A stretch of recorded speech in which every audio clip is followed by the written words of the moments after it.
Going through a lot. We really need change. We need good schools, good hospitals. So my brothers and sisters, we should not put our hands down. We should lift them up until that old man goes. Okay. And his son should not come because entebeti yansikira nti buno bwakabaka. Kama tusigale mu lutalo waire ndi mulwaire ndi ku buliri kitambula aye nsigala ntambuza ekigambo kya people power. Era nsaba munambe ndire engulu nga memba ngali mu struggle munambe. Wero oli mulwaira yenga omutima ogwa struggle ndibona nga gukakuliku. Nkwaniriza nate ogwe mukono gwafe atugubira nga kujukiza nti subscribe ate tewera biro kunyiga akadde osobola okufuna notifications bwe tuleta videos empya. Kitalo nnyo ekya mwana muwala Hidaya era nga mwana muwala ono yafudde naye nga mwana muwala kigambibwa nti abadde mu kibiina kya National Unity Platform oba abadde omuwagizi w'ekibiina kya National Unity Platform. Mwana muwala ono kigambibwa nti abadde muwala mulungi nnyo naye nga obulwadde bwamukwata n'alwala n'akoga obulungi bwe ne bugwawo kwegamba nga ebintu bimukyukidde. Akati abantu ab'enjawulo bavudde ne boogera ku nsonga z'omuwala ono abasinga nga bagenda maaso n'okuba nti beeraliikirira kiki ekiddako. Omwana muwala ono yali close nnyo n'omukulu Nubian Lee. Kakati abantu beebuuza kiki omuwala ono yalwala ate twamulabako ne Nubian Lee n'ebintu ebirala eby'enjawulo. Twalabyeko ku Anti Kaduuka ng'avaayo n'agamba nti omwana muwala ono abawala balungi nnyo boonoonika bamala gakola bye baagala. Kwegamba yavumiridde nnyo eky'abawala abalungi abeeyisa obubi oba abagenda maaso n'okuba nti beetunda oba bawaayo ebitundu by'ekyama eri oba babiwa buli musajja alina gwe basanze. Kati mwana muwala ono eyafudde bino bye bimu ku bigambo bye ebisembyeyo era yasembyeyo nga yeegomba okulaba nti alaba ku gavumenti empya era yavaayo n'agamba nti mu bigambo bye ebisembyeyo byasembayo agamba nti newankubadde General Museveni akyali ku ntebe ate tayagala mutabani we General Muhoozi okuba nti afuga. Kati mwana muwala ono mu busungu bungi munaku ennyingi ku kitanda we yali nga ayogera ate nga talina ddoboozi bulungi yavaayo n'agamba nti yeegomba okulaba ku Uganda empya. Amawulire amalala tulina olunaku olwaleero omukulu fullfigure azeemu okuba nti beeswaza wabula baswaza bano abantu tebakyaswala baswaza buswaza. Kati omukyalo ono fullfigure tumanyi olungi nti mukyala ate nga ye mama Museveni ate nga awagira NRM. Kakati fullfigure yavudde n'akwata ka video nga bali ku mukolo ogumu nga balagana mungi w'abantu abazze ku mukolo gwabwe.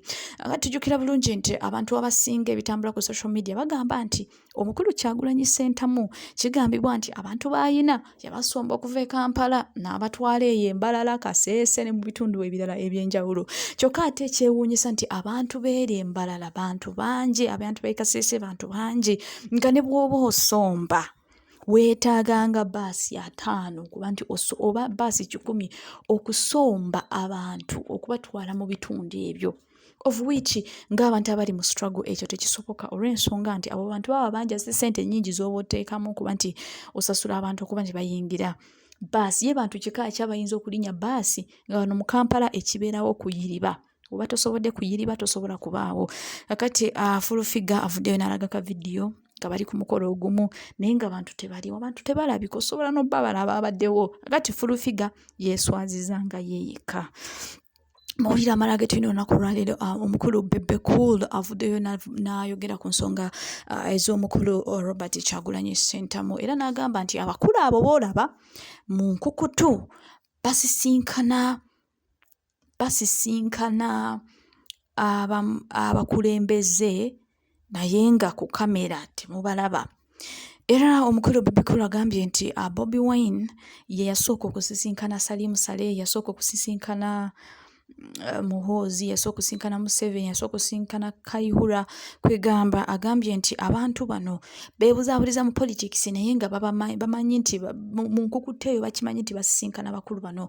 Ayogedde ebintu bingi ku mukulu ono Robert Kyagulanyi Ssentamu era n'avaayo n'ayogera ku nsonga z'abayimbi n'agamba nti ba politicians abeenyigira mu nsonga z'abayimbi mubeesonyiwe. Abayimbi bagezaako okuba nti beegatta bagezaako okuba nti bateekawo ekyenjawulo naye ekintu ekikyasinze okubalemesa kiri kimu nti bakola kiri kimu nti kankweka video kano weerabireko. N'otunuulira abasajja nga bavuma Museveni enkya n'eggulu naye amazima ga Katonda mwenna ku kamera eno nkibagamba abo abasajja tubeera nabo ekiro. Principle kyatamanyi nti alina okuyiga okugabana abaana abayisa bubi abaana abalwanya. Jjukira emisinde Ssegirinnya gye yaddukangaawo ekiri positive okuva mu Bobiwine nga kikwata ku gavumenti. Olaba tasobola na kwebaza Katonda nti Uganda nnungi nazimba ennyumba n'enzaala abaana abalungi. Tasobola kukyebaliza on behalf of the government. Okitegedde bwe mumbuulira ekintu kimu Bobiwine kye yali avuddeyo n'agamba nti mu gavumenti eno kirungi mweyakulira mwazaalidde mwagaggawalidde abaana be banyirira balinga ennyonza. So simusuubira kubeera kuwa positive ku kintu nga kya federation because definitely amanyi nti federation ekwatagana naki na government. So kati yo omulimu gwe nga opposition omulimu gwe guli principle number 1 okuba ki government nti ne bwasanga nga eno kala bagiyita white ya government yajja gamba abantu ayina gamba abantu nti ya black. So siri surprised ye bwavaayo n'agamba nti abayimbi babbeeko naye nga nzijukira bulungi nti ye mwennyini tubadde tukola naye ebiseera ebisinga yansooka n'okukola n'abantu ba gavumenti. Salim Sale namba 1 Kayihura namba 2 we Jeno Muhoozi namba 3 we. So kyendowooza nti nze wangi ate Kalebula asibyaki ebifaananyi temubiina ku internet. Nze njagala nnyo okulidirectinga mindset ne video nazo ziba photoshop teziba. So just temulina okumanya ate era ne message eno ngenda giweereza bonna ba politicians baganda be munyuke ekigambo bayimbi muleke abayimbi bagezeko okwegatta mu kulwanagana kuno kwe mulaba tulwanaganye gundi federation association tuli mu kwenoonya mutukkirize mutuleke tujja kwesanga naye nga ate it is a must for us to work with government. Teriyo association ya in any form teriyo group y'abantu bw'eba eyagala okukulaakulana etalina kukolagana naki na government. Olaba ne opposition ekolagana ne government era efuna biliyoni 3 buli mwaka. Bobiwine afumye buli muntu yenna nga bwali enkwenga bwe bakola ki naye siwulirangayo Bobiwine bwazira biliyoni 3 bukyanga afuuka opposition leader.